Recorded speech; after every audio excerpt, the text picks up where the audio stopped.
भारत के इतिहास में 1 दिसंबर 2025 की तारीख महत्वपूर्ण हो गई है। इस दिन देश भर के सभी राज्यों में राज्यपालों के निवास, जिसे पहले राजभवन कहा जाता था, उनका नाम बदल दिया गया है।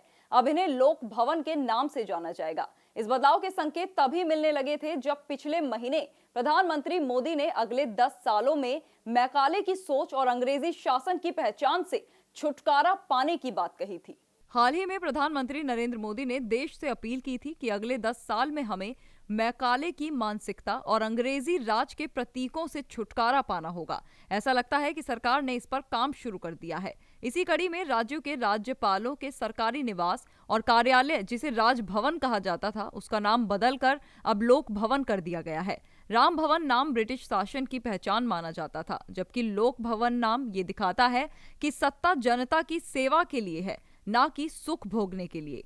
ये नाम बदलने की पहल इसीलिए भी महत्वपूर्ण है क्योंकि प्रधानमंत्री मोदी ने मैकाले की हीन ग्रंथि वाली सोच को खत्म करने की बात कही थी, जिसका सीधा संबंध 1835 में मैकाले द्वारा लाई गई उस शिक्षा नीति से है, जिसका उद्देश्य भारतीयों को अंदर से अंग्रेजी संस्कृति वाला बनाना था।